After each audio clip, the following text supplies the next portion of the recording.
when you pull on that jersey, you represent yourself and your teammates. And a name on the front is a hell of a lot more important than the one on the back. Get that through your head. And here we go.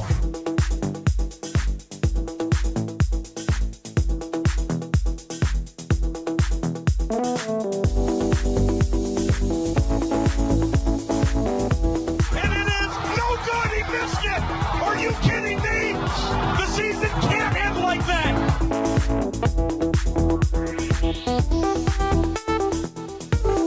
Playoffs? Don't talk about playoffs. You kidding me? Playoffs? I just hope we can win a game. What we've got here is failure to communicate. We all go a little mad sometimes. Some goofball in a hat and a red shirt. Now he takes off the shirt. He's running down the middle by the 50. He's at the 30. He's bare-chested and banging his chest. Now he runs the opposite way. He runs to the 50. He runs to the 40. The guy is drunk, but there he goes. The 20. They're chasing him. They're not going to get him. Waving his arms, bare-chested. Somebody stop that man.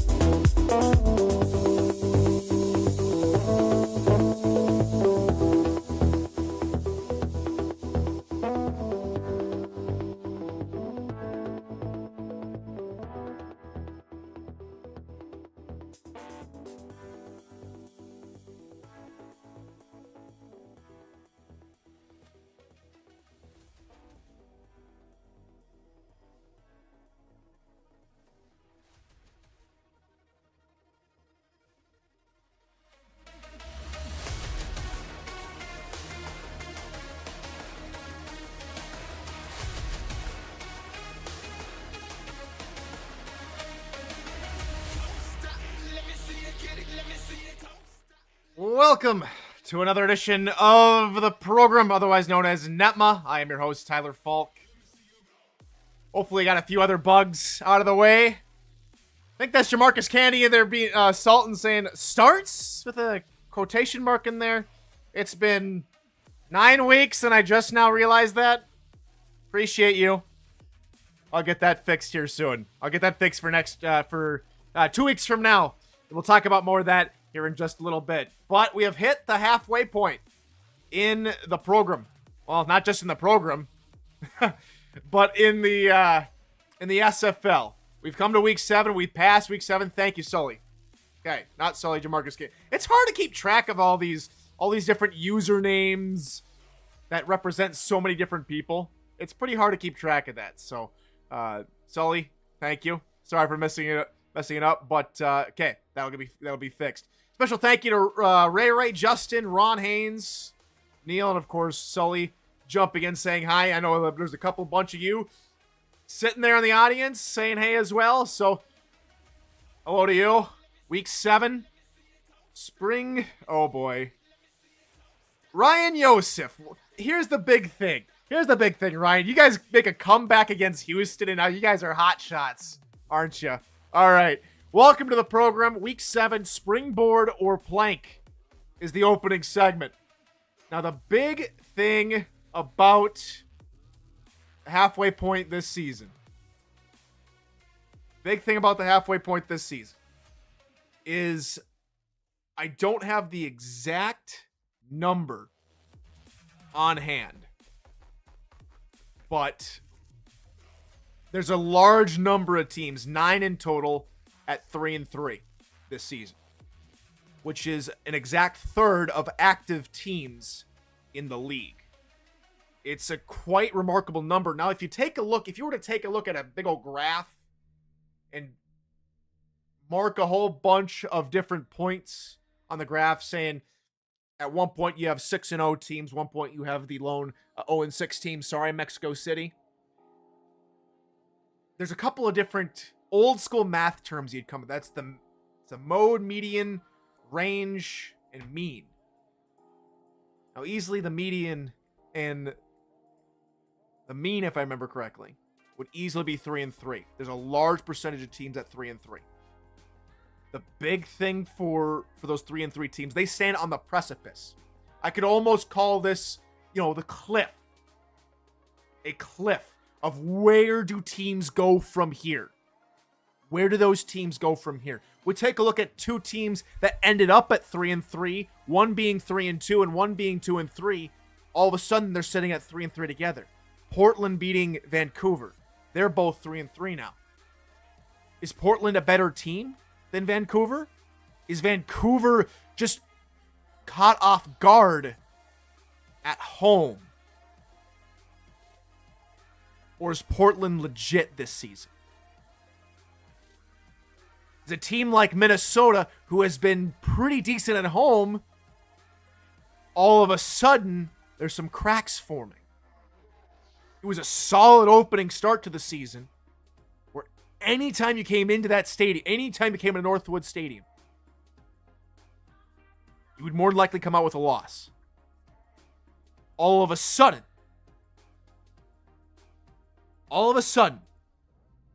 there's a crack. There's a crack in that armor. Minnesota is also the lone team out of all 9 3-3 teams without a single win on the road. Now, there's a caveat to this where, aside from Houston and Denver, including Houston and Denver, they are the only teams that are at 3-3 that have played 2 games in total. Denver's only played two away games.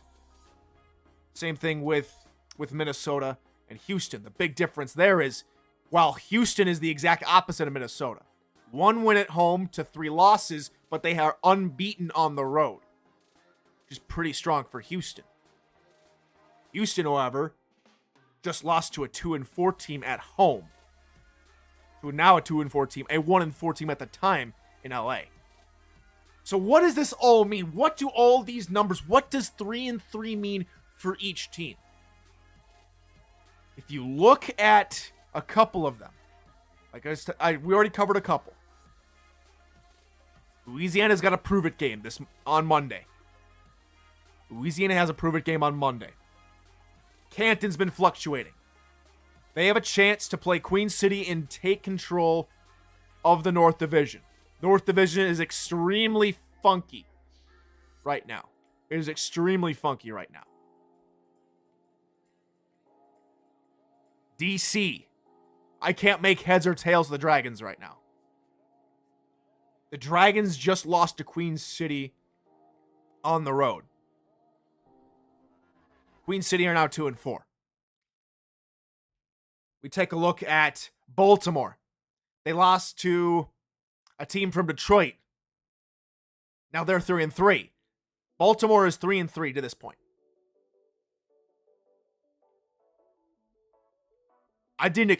Who expected Baltimore at 3-3? Let's be honest. I'm not even raising my hand because I expected the third loss to come later. I thought they would get 3 losses, but the big thing for me is, what is the big plan for Baltimore? They look human.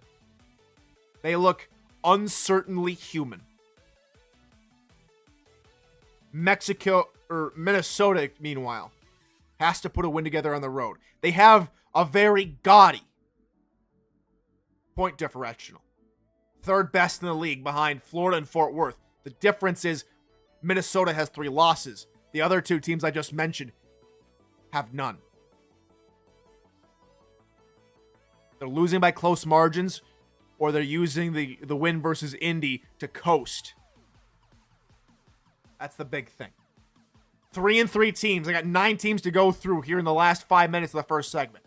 Which teams do I think springboard? Which teams do I think plank or walk the plank that are 3-3? Houston are in a very tough division. If they can string their last 2 home games together and have a very respectable half of their season, Houston should find themselves on the inside of the playoff bubble. Denver is quite an enigma. Young team. Lots of talent there to develop. And they are putting the pieces together. 2-2 at home, 1-1 on the road. They are a team that you cannot overlook. You cannot walk by and say that team's young. We know exactly, where their strengths lie because they came out versus Minnesota. It said, think again. You look at a team like Baltimore, who, if they don't find a way to really put teams they should be beating under control, they've got a tough half of the schedule coming up. They could easily find themselves near the wild card slot and not in the race for their division.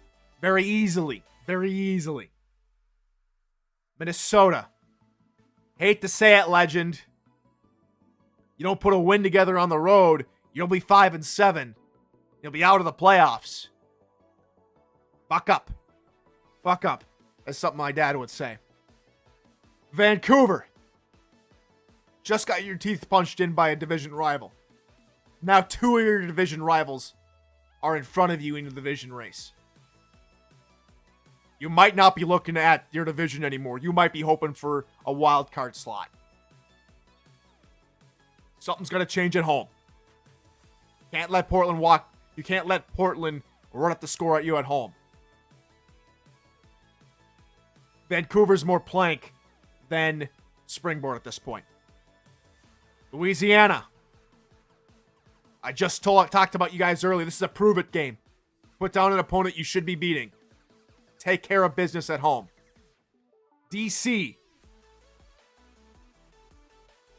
You've got trouble. If you cannot take advantage of the slip-up from Baltimore coming up here in a few weeks, you'll be in trouble. In fact, you play them this week. Take care of business this week. It's a prove-it game. A couple of prove-it games this week. Who's going to springboard could very well be decided for a few teams this week. Last 2 teams. Canton. Yeah, my 2-10 prediction didn't really work out for you guys. Good to see you guys at 3-3. Can't lay an egg. Can't lay an egg. Have to turn things around on the road just a bit. Have to keep pushing. They look more like a team that could. They're floating with the edge. They're floating with the edge of the cliff. Can't needs to change something. It's a really, really tight looking schedule for them as we come to Portland. You had a very tough first 6 games. 4 of them, the most amount of games on the road for any 3-3 team in your 2-2. That's a good record. Portland for me is a very, very decent springboard team. They could easily find themselves in the playoff mix. All right. 1 minute to go before we hit our first break. We weren't able to be on the air last week due to some life situations and some work situations, just unable to get the show out in time. I apologize for that.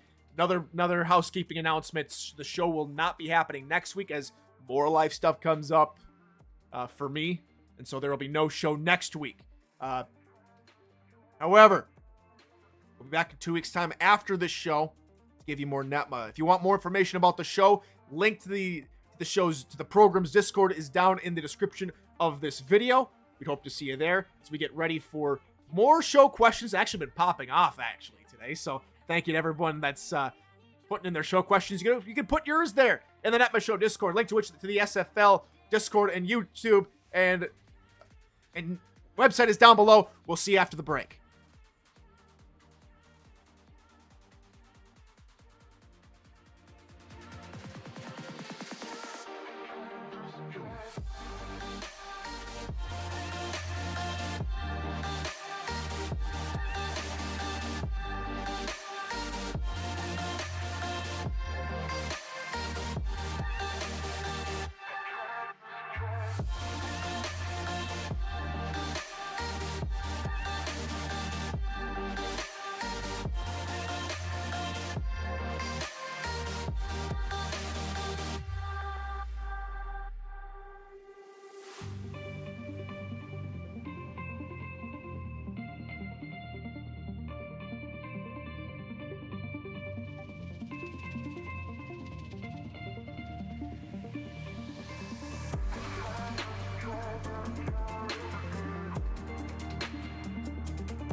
And welcome back to the program, otherwise known as NETMA. I am your host, Tyler Falk. Glad to have you with us for segment 2 of Week 7's edition of NETMA.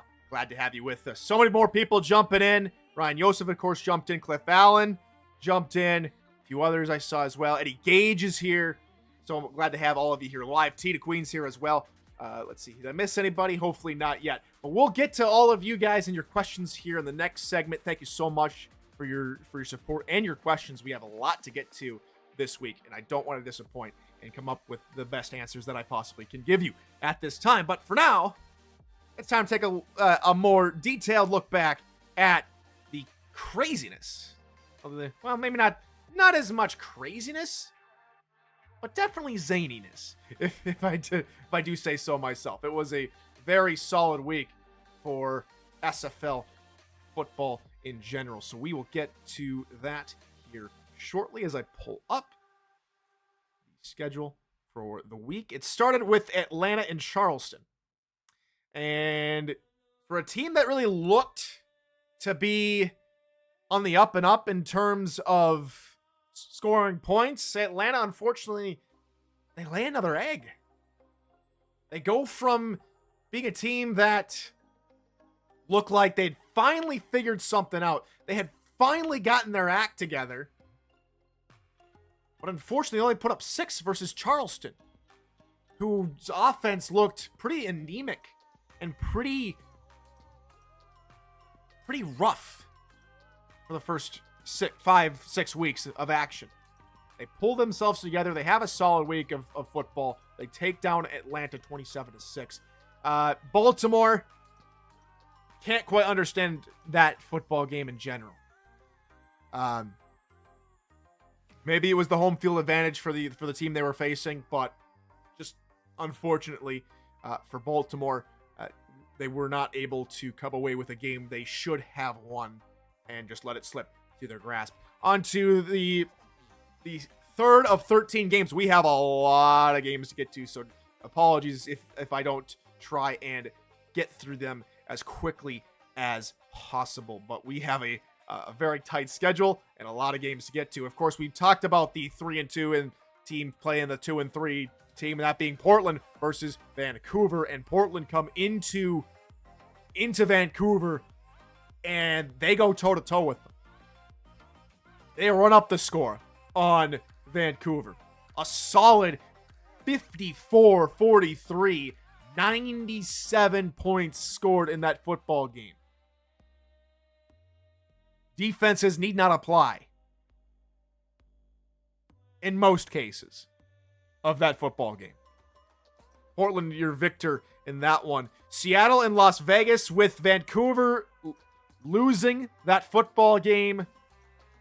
It was time for Seattle to put their mark on the Pacific Division. They come away with a tight but hotly contested football game. Seattle gets the lead late.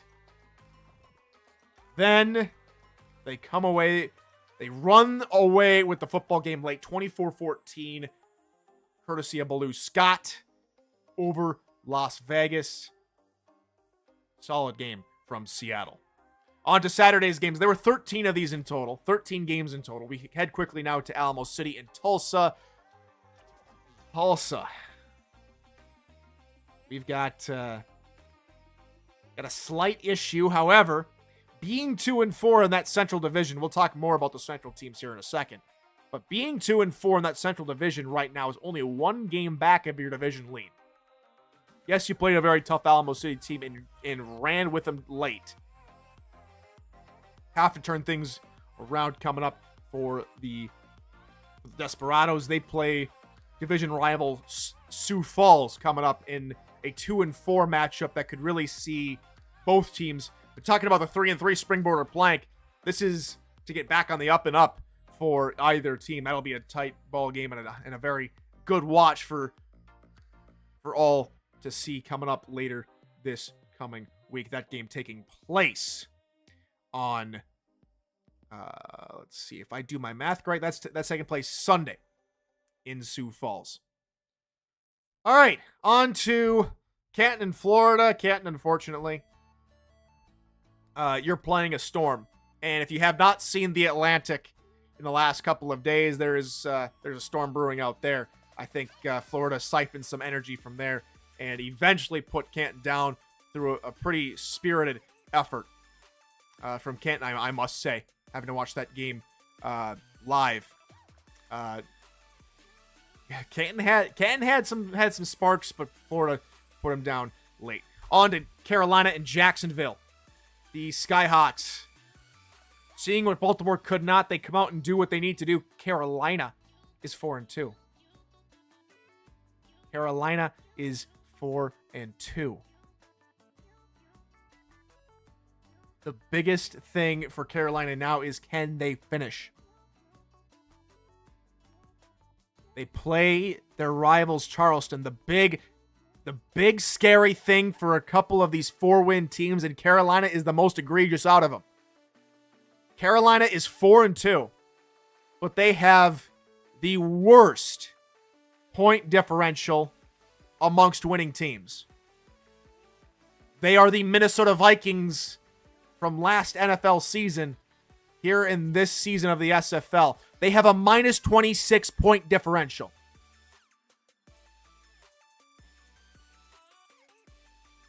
Let that sink in for a second. They have a minus 26 point differential. If they're not winning, they're losing bad. They only have 2 losses to go from it. Carolina needs to balance out that defense just a little bit. More solid defensive games like theirs against Jacksonville are going to be sorely needed. On to Fort Worth and Mexico City. Mexico City is 0-6.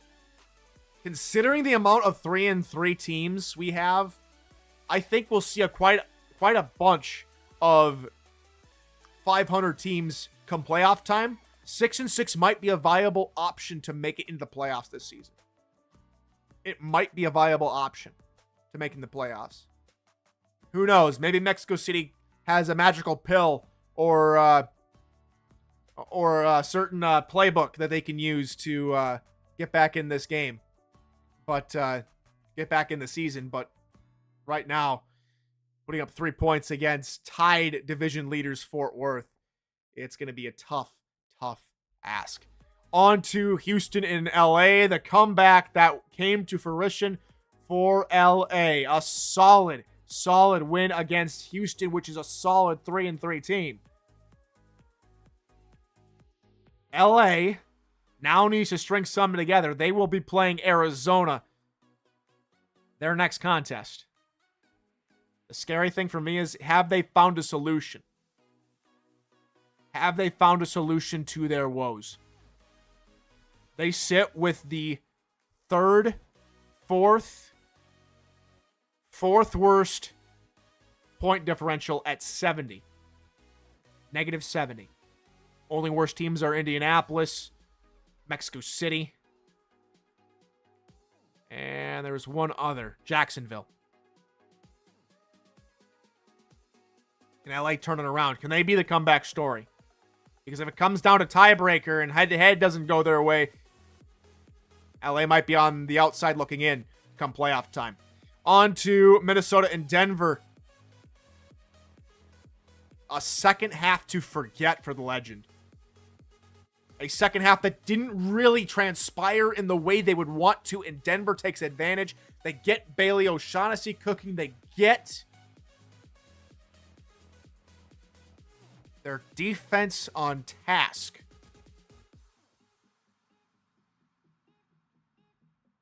Minnesota needs to change around. Denver sitting at 3-3 with the young, hungry squad. Here's the big thing. Can Denver keep going? And you're right, Rochelle and Sully. Week 1 is in my words, it's always a crapshoot. You have no real game plan, no real script, no real footage of teams playing how they normally would during a week. LA just needs to put some of these together. They'll be right back on top. Same with Minnesota. They need to rebound. Denver needs to keep going. Queen City and DC. A lot of C's. However, it was smooth seas, smooth sailing for the Corsairs, and the Dragons couldn't burn down their ships. Queen City is just they're there.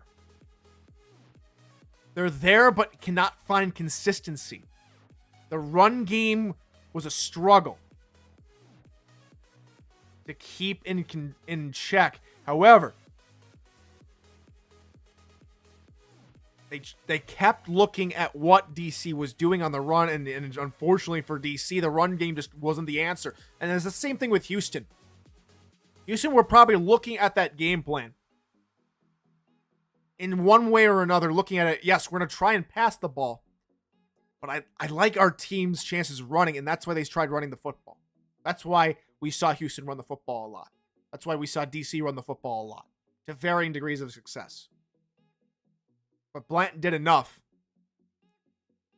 2/3 of his passes completed for quarterback Trellis Blanton in a solid win. Sioux Falls in Arizona.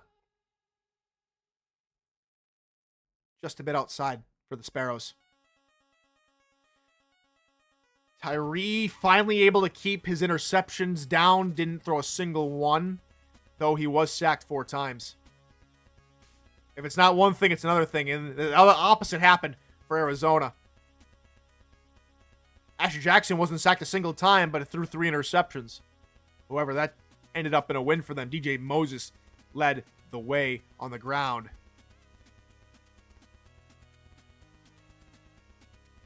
Final game of the weekend came this past Monday night. San Diego, Indianapolis on September 11th. Some solid uniforms from San Diego this past week, and some solid uniforms from Seattle as well. I know I'm not the perfect pink Lisa, but San Diego had some solid jerseys on a day to remember. Nearly 28-3 came back to bite them. Nearly.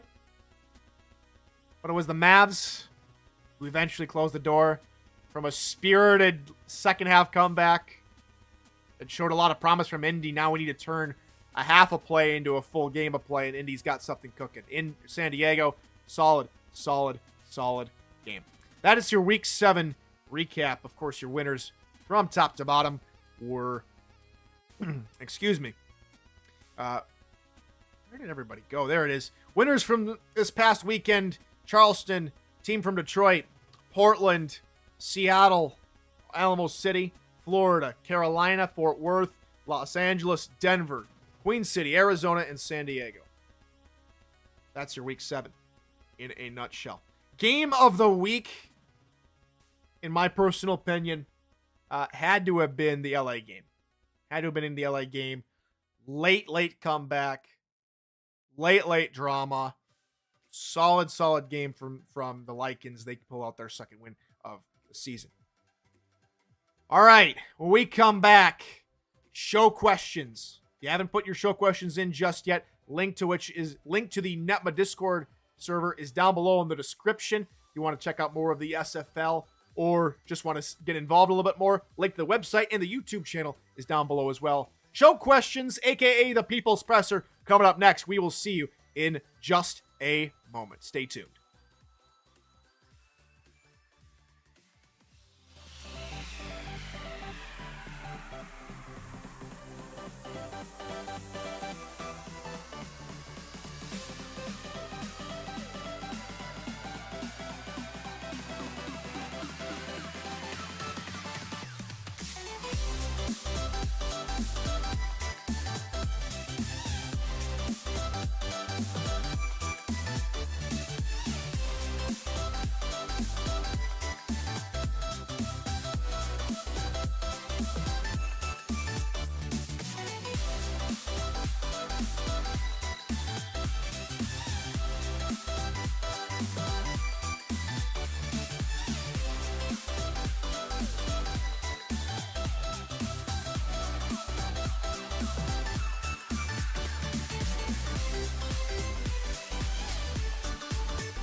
And we're back to segment 3 of the program, otherwise known as NETMA. This is the People's Presser, where you, the viewers, get to ask me any type of question you would like to. whether it be SFL related or you just want to pry into my mind just a little bit.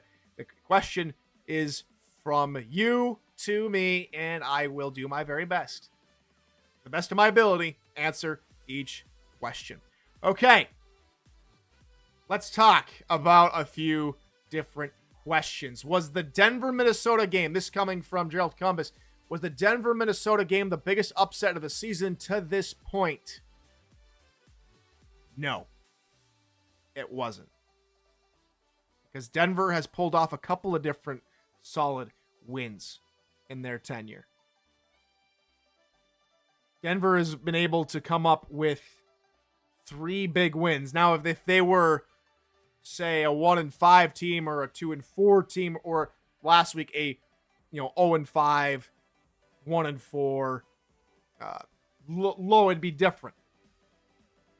But Denver already has beaten a couple of decent teams. Minnesota, again, struggling just a touch.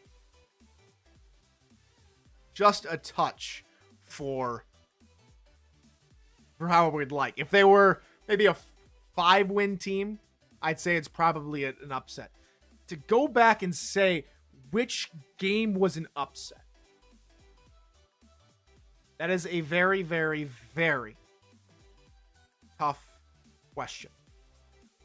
As I look back through each and every single game, the biggest upset that rings to mind. I mean, you look at where Carolina and Baltimore are, and it's not quite an upset, but it does do a lot for where these teams are now. You look at the biggest upset.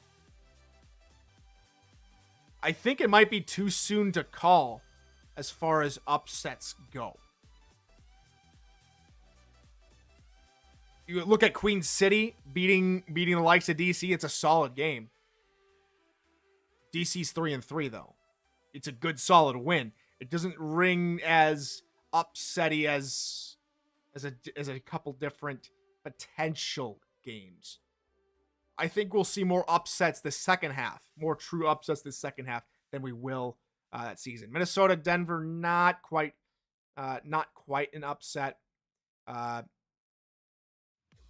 Let's see.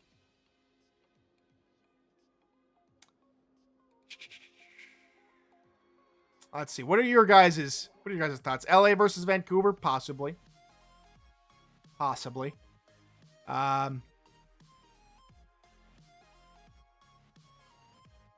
Not Canton over Charleston, but a lot of teams beating now 3-3 teams. I don't think we've seen a true upset besides maybe LA that I'm thinking about it. Besides LA, Vancouver, that might go as the upset of the season to this point. But that's there. Let's see here. What else we got? Eddie Gage, who wins the North and Pacific divisions here at the halfway point? Right now, the halfway point here in the Pacific sees Seattle over Portland, over Vancouver, over LA. Vancouver has not beaten. I don't think Vancouver have won a single division game this season. Let me double check that. They have lost to Vancouver. They have lost to Portland. Yeah, that's right. They haven't won a single divisional game yet. No, LA did not beat Portland. You're right. Yeah, thank you. So they do have a division win. I'm reading the score wrong. I'm reading the score wrong. Don't tell Andy. He'll come down at me. He'll come down on me with a band hammer. Don't you worry. But let's see. As far as that division goes, Seattle plays San Diego in a battle of the Bay Areas. Portland plays Houston, which will be a solid test for them. Vancouver and Fort Worth. Lots of good, a test for every single member in the Pacific Division.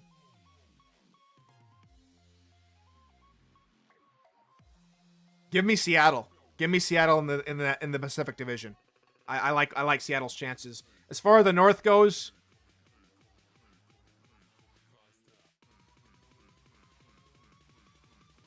as much as I hate it,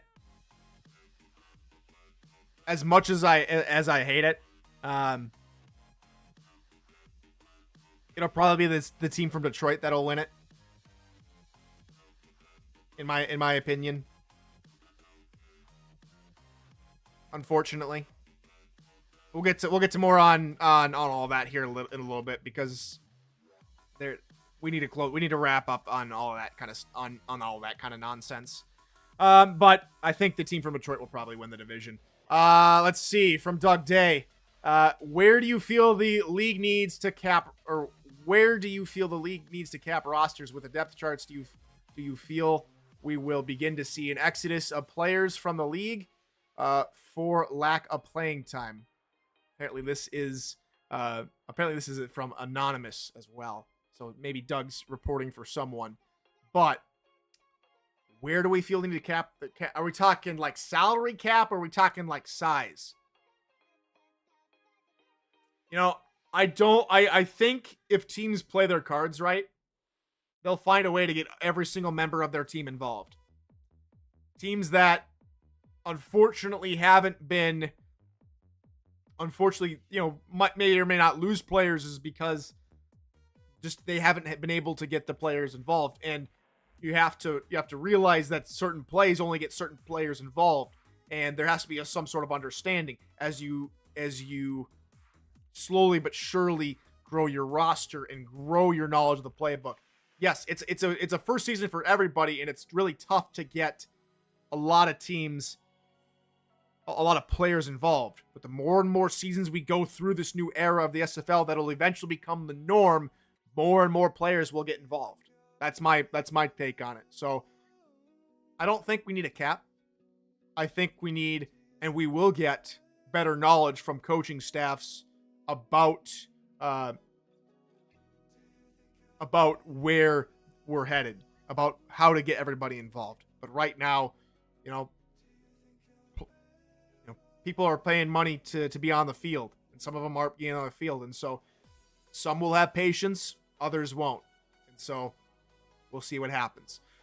Let's see. Who are your top 12 teams to make the playoffs after half the season has passed? Florida, Fort Worth, Alamo City. That's an easy top 3 right there. Arizona, Seattle, San Diego, I think are near definite makes at this point. The team from Detroit will probably make it. Carolina, we'll see. A lot to prove there. That's 1, 2, 3, 4, 5, 6, 7. 7 for sure makes. I'm going Denver, Minnesota. That's 9. Baltimore, 10.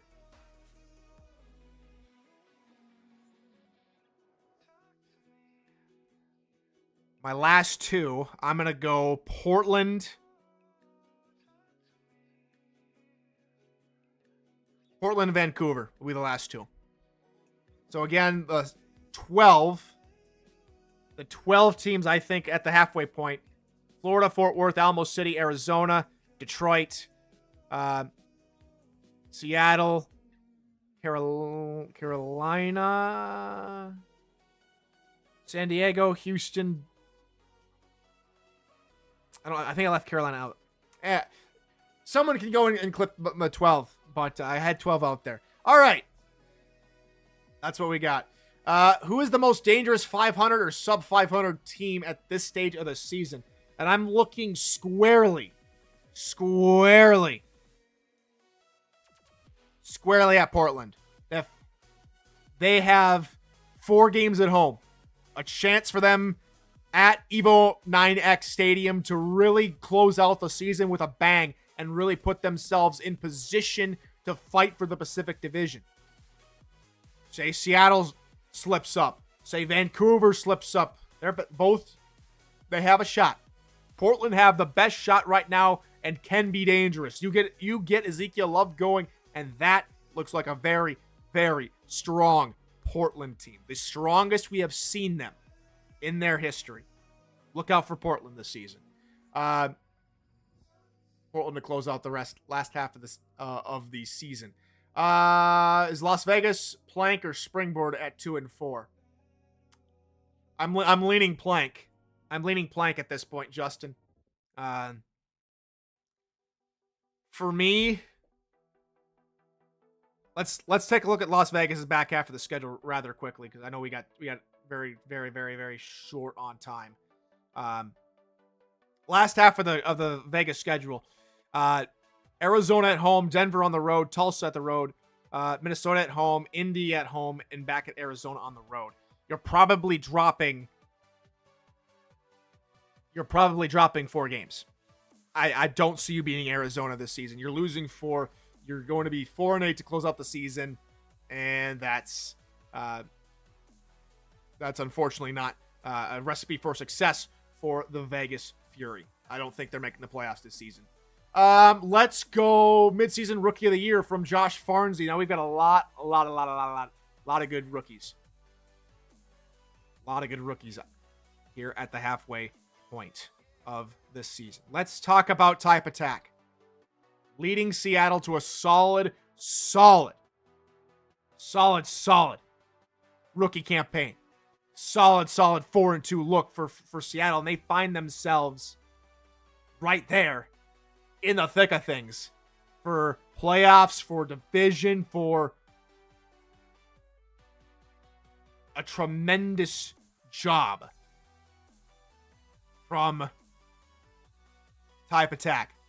He's easily the outstanding offensive rookie of the season, in my opinion, by far. As far as defense goes, I'm not going to be able to get on that.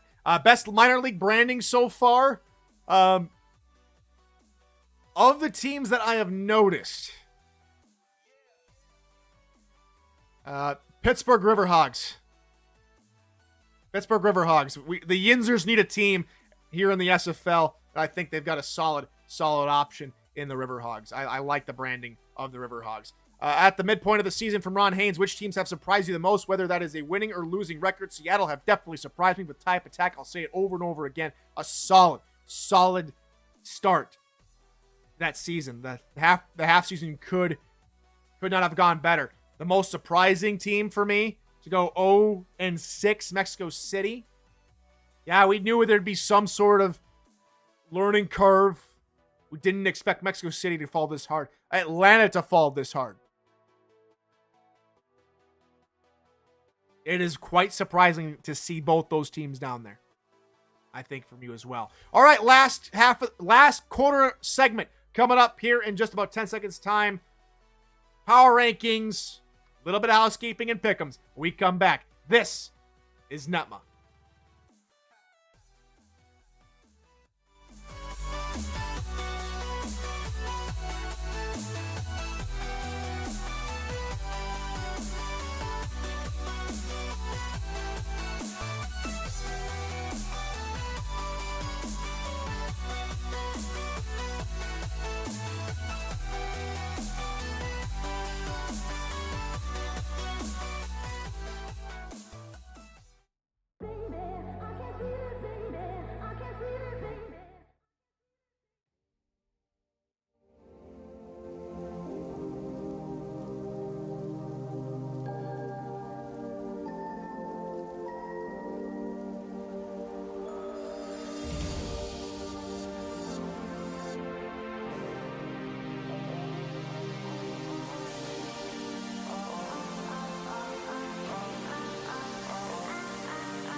And we are back for the final segment here on this Wednesday edition of the program, otherwise known as NETMA. Glad to have your company. I'm Tyler Falk here on the show, your host, one more time.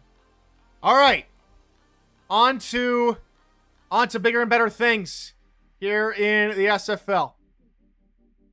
Here is the plan. 5x5, we got power rankings to get to. On to once more. And I'm just going to go ahead and reveal them because, like I said, that 3-3 mix is incredible. And we've got to get something going. Let's go ahead and unveil Week 8's power rankings. There's a lot of movement since I didn't do them last week. So it's a little bit of a reshuffle. Let's go ahead and talk about it from a couple different points in the program. Seattle moves up, strong team. They bump above Arizona at 5-1 compared to 4-2. Now, I want to see an Arizona-Seattle matchup. I want to see them play. I want to see them in the playoffs because I want to see a good matchup. This would be a fantastic matchup, Seattle and Arizona. And Seattle beat Arizona 44-38, back all the way in week 3.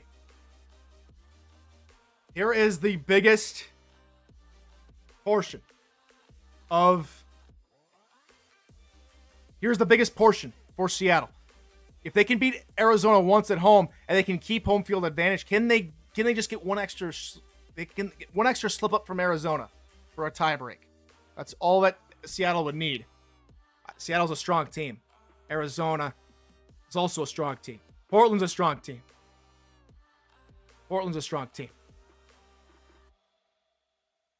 They're right up there as well. DC moving up. Here, okay, which team moved down with a win? San Diego moved down. Here is why San Diego moved down with a win. They're 4-3. And kind of like Carolina, they have a negative point differential.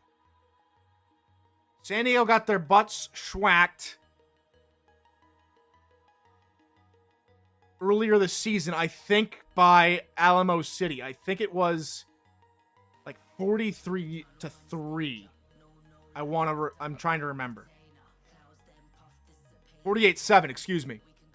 48-7, which is a big crux of where they sit now. They have won 3 straight. They have beaten the likes of Denver, Portland, and Indianapolis. Which now, besides Indianapolis, 2 of those teams sit at 3-3. A big thing for me, for San Diego. Yes, they have a negative point differential. Can they turn it around and put that behind them? That's a reason why they moved down, even with a loss. Because I think the teams above them are a bit stronger. Vancouver, even with a win, are just a bit stronger, in my opinion, than Arizona. Minnesota came down after losing to Denver. Denver moved up. I think Minnesota's a better team, even though they lost to Denver, but it's tight pickings right now.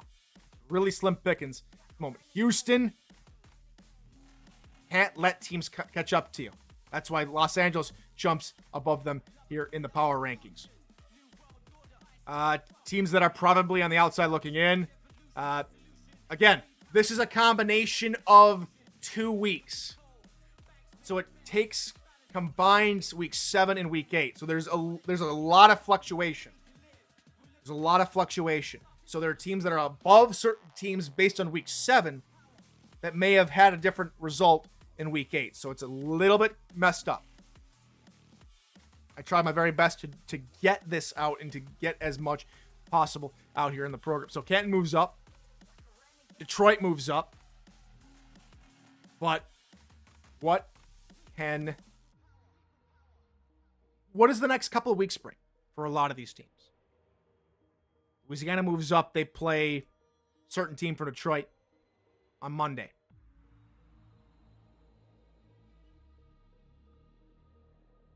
That's a must-win game for Louisiana. So there's your power rankings. I'll go ahead and get everybody caught up on the current list of the power rankings. I've been meaning to do that in the NETMA Power Rankings channel for a while. I'll hopefully have a chance to do that as we get moving forward. But that is your power rankings here in a combined Week 7, Week 8. All right. Let's go ahead and move on ahead of Lightning Round to Pick'ems. Coming up here for Week 8 of the SFL. Here we go. Here's what we're looking at. Florida versus Jacksonville to begin week number 8.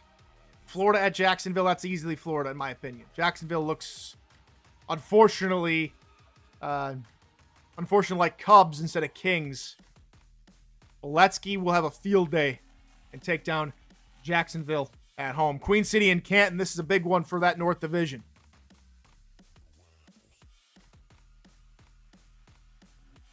Canton comes away with maybe a tight win at home versus the Corsairs. Corsairs will put up a valiant effort. I see that game going to within a score. Maybe a 5-point deficit between Canton and Queen City. Seattle and San Diego. This is a prove-it game for both teams. More for San Diego. Like we were talking about earlier, a not great point differential. They looked solid in Indianapolis, but struggled in that second half. More so the third quarter. Seattle looks good playing at home against good teams. They play up to their competition. Seattle will come away with win number 5 in the season. Arizona, Las Vegas. Arizona versus Las Vegas. Again, I don't think LA's going to have enough to take down Arizona. Arizona and DJ Moses look strong. Ashley might throw one or two more interceptions, but if Moses can get going and really stretch out that Las Vegas defense on the ground, Arizona will come away with that victory. Baltimore and DC.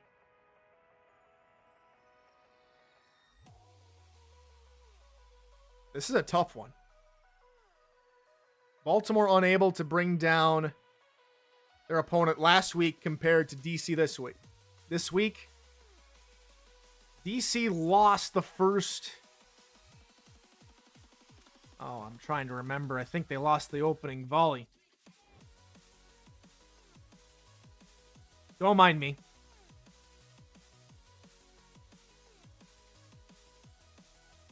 DC lost the opening volley by 1. I think DC takes game number 2 at home against Baltimore. Baltimore with a losing record for the first time since week 1. DC go to 4-3. Baltimore 3-4. Denver at Indianapolis. Indy looked good in that second half. Can they make a solid push for a full game performance? I think they will. Indy takes down Denver in that football game in a low-key upset. Carolina and Charleston, the Battle of the Carolinas. I think the Skyhawks take care of that one. I think it's the James Corden Bowl or trophy or hat or boots or something, but Carolina takes care of that. Mexico City and Alamo City. Alamo City. I'm sorry, but the tank treads just too much for Mexico City, unfortunately. Tulsa and Sioux Falls. This will be a solid football game as well. Low-key 2-4 teams. Sparrows will take care of that one. Portland at Houston. That'll be Portland taking care of Houston, in my opinion. Portland on their way up. Houston will struggle like they did at home versus LA. 2 Pacific Division opponents coming in and taking care of business. Louisiana at home on Monday night. I think we'll take that victory over Detroit. So that's your pick'em for the week. For week 8, Florida, Canton, Seattle, Arizona, DC, Indy, Carolina, Alamo City, Sioux Falls, Portland, Louisiana. That is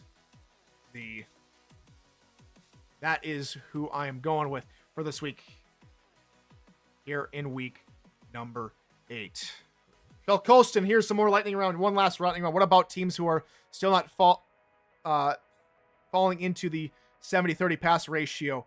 Again, I don't have the exact numbers on me. If I know Cam had posted a list earlier this season, but I have not seen a list in some time, so I cannot give you guys any more details on that. All right. Some housekeeping notes. I've been talking about Motor City for the past few weeks, and I want to wrap it all up here.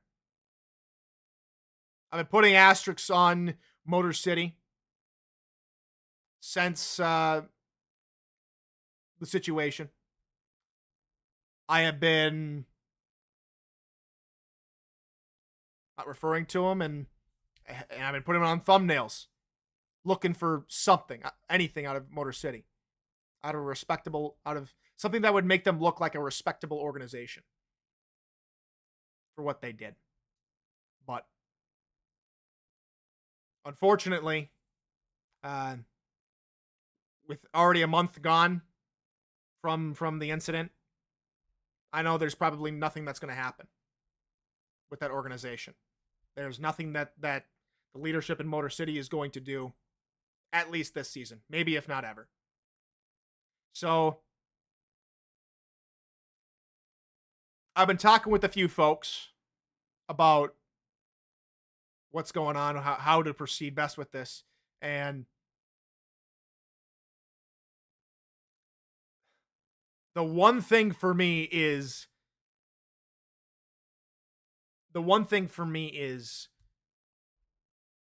if I take away the markings, if I take away the asterisks, if I take away the notice board,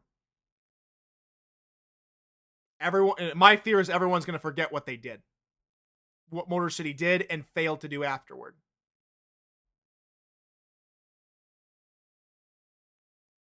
So I hope you all remember what they did.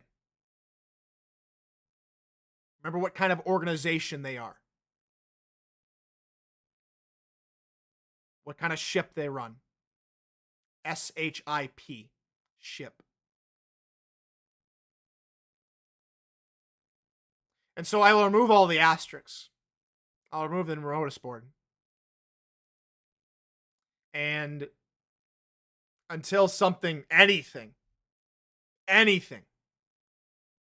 comes out of Motor City regarding this issue, I will still ban myself from calling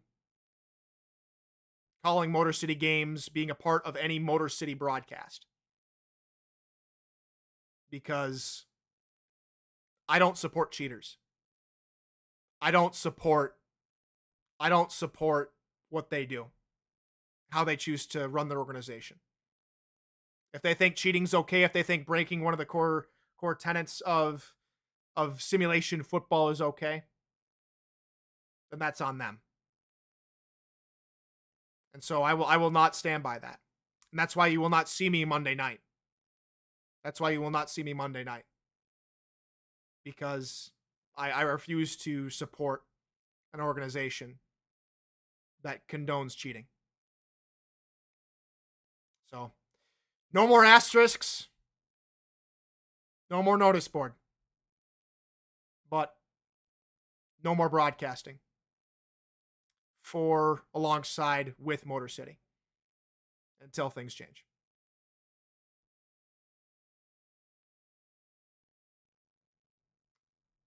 So that is the end of the program for week 7 going into week 8 of the SFL. Action starts Friday, goes all the way through Monday. Hope you guys tune in to watch the show, be a part of the SFL your own way. You don't have to boycott Motor City. I'm choosing to because I feel that's what's right. If I get penalized for it, so be it. Because people that support cheaters, I don't know what to tell you. That's all I have to say. We'll see you in 2 weeks' time for another edition of NETMA. Until then, good morning, good afternoon, and good night.